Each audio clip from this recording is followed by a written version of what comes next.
নমস্কার, হাইলাকান্দি দর্পণ TV news চ্যানেলের পর্দায় দর্শকদের স্বাগত। রয়েছি আমি মাহিপাল। দর্শকদের জন্য এই মুহূর্তে একটি বিশেষ সংবাদ। রাজ্য সরকারের নির্বাচনী অধিসূচনা অনুযায়ী আগামী 2 মে ও 7 মে 2 পর্যায়ে পঞ্চায়েত নির্বাচন অনুষ্ঠিত হওয়ার ঘোষণা হওয়ার পর আজ রাজ্যের ক্ষমতাশীল বিজেপি এবং এজিপি মিত্রজোটের মধ্যে হাইলাকান্দি জেলার মধ্যে ঐক্যমতের ভিত্তিতে পঞ্চায়েত আসনগুলোর ভাগাভাগি হয়ে গেছে বলে জানালেন অসম গণপরিষদ দলের জেলা সভাপতি আবুল ফজল বরভূঁইয়া। এই উপলক্ষে আজ হাইলাকান্দি পুরান হাসপাতাল চৌমাথা এলাকায় স্থিত জেলা এজিপি কার্যালয়ে অনুষ্ঠিত এক সাংবাদিক সম্মেলনে জেলা এজিপি সভাপতি আবুল ফজল বরভূঁইয়া জানান যে রাজ্যের পশুপালন, মিন ও সড়ক নির্মাণ তথা হাইলাকান্দি জেলার অভিভাবক মন্ত্রী এবং পঞ্চায়েত নির্বাচনের হাইলাকান্দি জেলার ইনচার্জ কৃষ্ণেন্দু পাল এবং কো ইনচার্জ সুব্রত ভট্টাচার্যের উপস্থিতিতে জেলা বিজেপি কার্যালয়ে আয়োজিত বৈঠকে রাজ্যের ক্ষমতাসীন দলের বিজেপি ও এজিপি দলের মধ্যে ঐক্যমতের ভিত্তিতে পঞ্চায়েত স্তরে আসনগুলোর ভাগাভাগি হয়ে গেছে। তিনি জানান যে জেলা পরিষদের মোট 8টি আসনের মধ্যে 3টি আসন অসম গণপরিষদ দলের প্রার্থী এবং বাকি 5টিতে বিজেপি দলের প্রার্থীরা নির্বাচনে প্রতিদ্বন্দ্বিতা করবেন।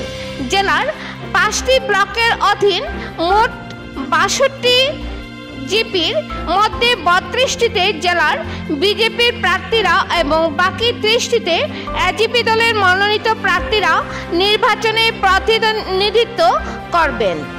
আবুল ফজল বরভূঁইয়া দৃঢ়তার সঙ্গে জানান যে আগামী মে মাসে অনুষ্ঠিত পঞ্চায়েত নির্বাচনে বিজেপি এবং এজিপি দলের মিত্রজোটের বিজয় পতাকা উঠবে বলে তিনি 100% আশাবাদী রয়েছেন।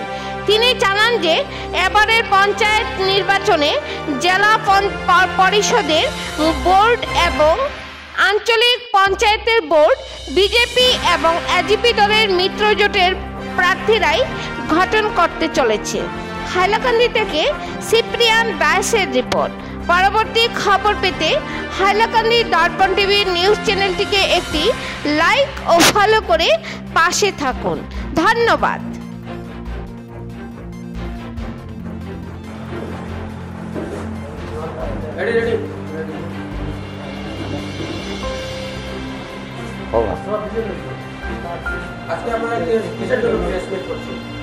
আজকে সর্বপ্রথমে গণতন্ত্রের চতুর্থ স্তম্ভ আমার সাংবাদিক ভাইদেরকে অশেষ ধন্যবাদ। আপনারা আজকে অসম গণপরিষদ হাইলাকান্দি জেলা অফিসে এসেছেন, যার জন্য আমি অসম গণপরিষদ হাইলাকান্দি জেলার সকল ভাতৃভগ্নী সংগঠনের পক্ষ থেকে আপনাদেরকে অশেষ ধন্যবাদ।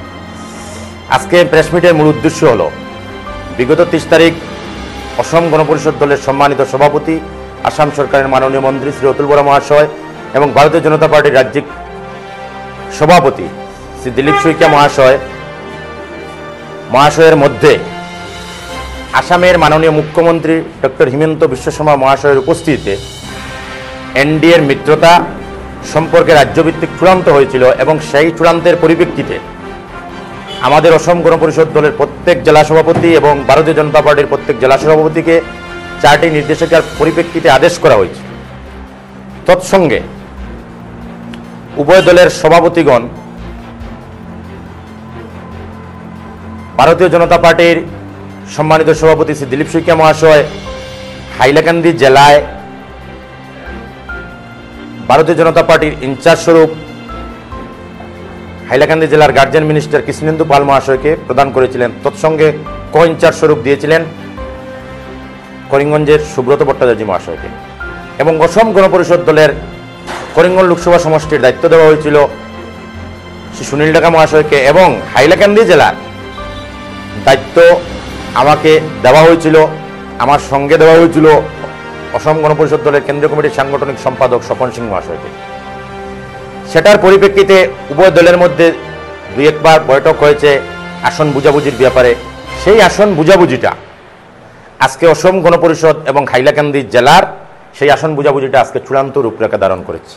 সেই পরিপ্রেক্ষিতে আজকে অসম গণপরিষদ দলের ভারতীয় জনতা পার্টির সমর্থনে অসম গণপরিষদ দল হাইলাকান্দি জেলার 8টি জেলা পরিষদ সমষ্টির মধ্যে যে 3টিতে অসম গণপরিষদ দল অংশগ্রহণ করবে সেই 3টি জেলা পরিষদ সমষ্টিক্রমে নারায়ণপুর বন্দুকমারা, রামচন্ডী নিমাইচানপুর এবং জাইমরা শাহবাদে ভারতীয় জনতা পার্টির সমর্থনে অসম গণপরিষদ দল হাইলাকান্দি জেলার 8টি জেলা পরিষদ সমষ্টির মধ্যে এই 3টিতে অসম গণপরিষদ দল উক্ত নির্বাচনে অংশগ্রহণ করবে এবং অসম গণপরিষদ দলের সমর্থনে ভারতীয় জনতা পার্টি যে 5টি জেলা পরিষদ সমষ্টিতে অংশগ্রহণ করবে সেই 5টি জেলা পরিষদ সমষ্টি কাটলিচড়া, বাগচড়া, বরুণচড়া, দলচড়া, উমেদনগর, রাজ্যস্বপুর, কালীনগর, পাইকান, আলগাপুর, কাঞ্চনপুর, এই 5টিতে ভারতীয় জনতা পার্টি এনডিএ মিত্রতার ভিত্তিতে নির্বাচনে অংশগ্রহণ করবে এবং হাইলাকান্দি জেলায় 2টি বিধানসভার মধ্যে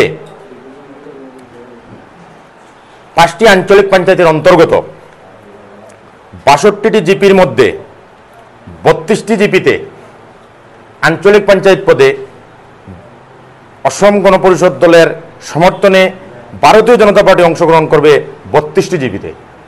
সেই 32টি জিপি যে 32টি জিপি এনডিএর মিত্রতার ভিত্তিতে ভারতীয় জনতা পার্টি আঞ্চলিক পঞ্চায়েতে অংশগ্রহণ করবে সেই 32টি জিপি হলো Dalai Bagan GP, Baruncherra Kukicherra GP, Nishkar GP, Manipur GP, Madhabpur Rampur GP, Duttapur Bagcherra GP, Garmura Ramnathpur GP, Koiya GP, Aynakhal GP, Lalacherra GP, Lalacherra Bannalpur GP, Sonacherra Rupacherra GP, Harishnagar GP, Rangabag GP, Katlicherra GP, Gaglacherra Joshnabad GP, Lalamukh GP, Umednagar Chandrapur GP, Rajyaswapur GP, Monacherra GP, Kalinagar GP, Manpur GP, Barnibridge GP, Sudarshanpur GP, Faikan Tupkhana GP, Katagaon Nityanandapur GP, Kanchanpur GP, Rangpur Ramchandi GP, পালইচড়া GP, Chandipur GP, Shirishpur GP, Dalcherra GP, এই 32টিতে এনডিএর মিত্রতার ভিত্তিতে ভারতীয় জনতা পার্টির ticket প্রদান করবে এবং ভারতীয় জনতা পার্টির সমর্থনে অসম গণপরিষদ দল হাইলাকান্দি জেলার 62টি আঞ্চলিক পঞ্চায়েতের মধ্যে যে 30টিতে অসম গণপরিষদ দল অংশগ্রহণ করবে এবং অসম গণপরিষদ দল টিকিট প্রদান করবে সেই 30টি জিপি হল Mahadevpur GP, Basdor Samarkuna GP, Uttar Kanchanpur GP, Tantu GP, Dhanipur Bhabanipur GP, Paschim Kittarban GP, Nij Bandalpur Sarbanandapur GP, Joykrishnapur GP, Mahmudpur Shahbad GP, Apin Dinanathpur GP, Dalaimalai GP, Jalnacherra Killarbag GP, Jamra GP, Daliarghat GP, Daliarghat Baldabaldi GP, Pratapnagar GP, Patirguba GP, Rangauti GP, Badurpur GP, Ratanpur GP, Bandukmara Barailakandi GP, Bauarghat GP, Nimaichanpur GP, Narayanpur Bakriaur GP, Algapur Manpur GP, Chipsangan GP, Banshbari GP, Shahidban GP, Chandpur Balibar GP, Nitainagar GP এবং Narayanpur GP. এই আজকে যে এই আসন বাগবটোয়ারা সেটা চূড়ান্ত হয়ে গেছে। আঞ্চলিক পঞ্চায়েত 62টির মধ্যে এনডিএর মিত্রতার ভিত্তিতে অসম গণপরিষদ দলের সমর্থনে এবং এনডিএর সমর্থনে ভারতীয় জনতা পার্টি 32টি জিপিতে অংশগ্রহণ করবে এবং অসম গণপরিষদ দল ভারতীয় জনতা পার্টির সমর্থনে অসম গণপরিষদ দল 30টি আঞ্চলিক পঞ্চায়েত পদে হাইলাকান্দি জেলার অসম গণপরিষদ দল নির্বাচনে প্রার্থী প্রদান করবে এবং নির্বাচনে অংশগ্রহণ করবে। সেটা আজকে সেই মিত্রতা আজকে চূড়ান্ত হয়ে গিয়েছে। সেই মিত্রতার পরিপ্রেক্ষিতে আজকে বৈঠক হয়েছে। সেখানে বিজেপির ইনচার্জ হাইলাকান্দি জেলার মহামান্য গার্জেন মিনিস্টার শ্রী কৃষ্ণেন্দু পাল মহাশয় এবং ইনচার্জ সুব্রত ভট্ট মহাশয়ের উপস্থিতিতে এবং অসম গণপরিষদ দলের পক্ষে আমি এবং আমার দলের কেন্দ্রীয় কমিটির সাংগঠনিক সম্পাদক স্বপন সিং মহাশয় উপস্থিতিতে, আমার যুব পরিষদের সাধারণ সম্পাদক নজমুল হোসেন বড়ভূইয়ার মহাশয়ের উপস্থিতিতে আমি অসম গণপরিষদের হাইলাকান্দি জেলা সভাপতি হিসাবে আমার স্বাক্ষরিত এবং ভারতীয় জনতা পার্টির জেলা সভাপতি কল্যাণ গোস্বামীর স্বাক্ষরিত পত্রতে সেটা চূড়ান্ত হয়েছে এবং অফিসিয়ালি আমরা আমাদের ইনচার্জ কোইনচার্জরা সেখানে স্বাক্ষর আছে। তো সেই স্বাক্ষরের পরিপ্রেক্ষিতে আমাদের আজকে মিত্রতা সিট বাগবাটোয়ারার চূড়ান্ত রূপরেখা সেটা হয়ে গিয়েছে।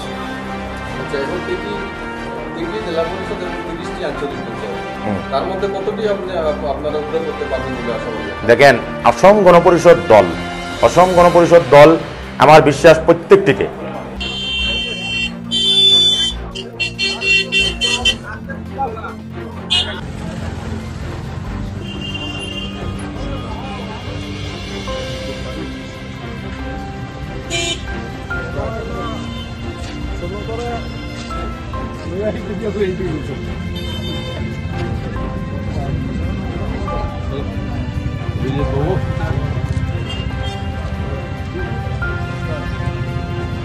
প্রত্যেকটিতে নির্বাচনে বিপুল সাফল্য লাভ করবে, কারণ এটা গ্রামের মানুষের নির্বাচন। এই নির্বাচনে যে যাই বলুক, এই নির্বাচনের মাধ্যমে গ্রামের মানুষের যে যে জিনিসটা পাওয়ার উপযুক্ত, একজন মানুষ প্রধানমন্ত্রী আবাস পাওয়ার উপযুক্ত, তাকে প্রধানমন্ত্রী আবাস পাইয়ে দেওয়ার জন্য পঞ্চায়েতের কাজ, সেটা হলো পঞ্চায়েতের কাজ, সঠিক থেকে সঠিক মানুষরা যাতে পায়। একজন মানুষ অরুণোদয় পাওয়ার উপযুক্ত, তাকে বাছাই প্রক্রিয়া সম্পূর্ণ করার দায়িত্ব পঞ্চায়েতের, সেই কাজটা পঞ্চায়েতের সেই বিবেচনার ভিত্তিতে মানুষ পঞ্চায়েত নির্বাচনে সরকারের পক্ষে থাকে, কারণ পঞ্চায়েতের মাধ্যমে সেটা লেজিসলেটিভ কোনো ক্ষমতা নয়, সেটা সরকারের, কেন্দ্র এবং রাজ্য সরকারের যে কাজগুলো আছে, যে ডেভেলপমেন্ট স্কিমগুলো আছে, যাতে গ্রামের মানুষরা সঠিকভাবে পায়, সেটা নির্বাচন। সুতরাং গ্রামের মানুষরা, হাইলাকান্দির মানুষরা রাজনৈতিকভাবে অনেক সচেতন, সুতরাং সেটা তারা বুঝবেন এবং সেই পরিপ্রেক্ষিতে ওনারা এই নির্বাচনে ভোট প্রদান করবেন। প্রার্থী তালিকা আপনারা 1-2 দিনের মধ্যে প্রকাশ হয়ে যাবে। আমার দলের সম্মানিত সভাপতি অতুল বরা মহাশয়ের অনুমোদন পাওয়ার পরেই সেটা চূড়ান্ত হয়ে যাবে। তো সেই পরিপ্রেক্ষিতে আমরা প্রার্থী প্রদান করে দেব। আমাদের আবেদন প্রক্রিয়ার কাজ প্রায় সম্পূর্ণ হওয়ার পথে, তো আবেদন প্রক্রিয়া এখনো চলতেছে। হ্যাঁ, আমাদের সেটা চলবে। আমরা যাদেরকে প্রার্থী প্রদান করবো অসম গণপরিষদ, যাতে গ্রামের মানুষের, দেখেন হাইলাকান্দি জেলায় আমাদের মিত্রজোটের দলীয় কোনো বিধায়ক না থাকায় সেখানে দুর্নীতির মাত্রাটা অনেক বেড়েছে। গ্রাসরুট লেভেলে যে দুর্নীতিটা হচ্ছে সেটা আমরা বুঝতে পারতেছি না, কারণ এইবার আমরা গ্রাসরুট লেভেলে অসম গণপরিষদ এবং ভারতীয় জনতা পার্টি গ্রাসরুট লেভেলের রাজনীতিতে আমরা অত্যন্ত জোর দিচ্ছি। মাননীয় মুখ্যমন্ত্রী মহাশয় এবং অসম গণপরিষদ দলের সম্মানিত সভাপতি, ভারতীয় জনতা পার্টির রাজ্যিক সভাপতির নির্দেশে আমরা সেটা অত্যন্ত জোর দিয়েছি এবং আমরা সেখানে গ্রামের উন্নয়নকে ত্বরান্বিত করতে, আসামের বাকি অন্যান্য জেলার সাথে ত্বরান্বিত করতে আমরা সেই কাজটা অত্যন্ত জোরদারভাবে আমরা করব এবং সেখানে আশার রূপ আমরা ফল পাবো, সেটা আপনারা দেখতে পাবেন।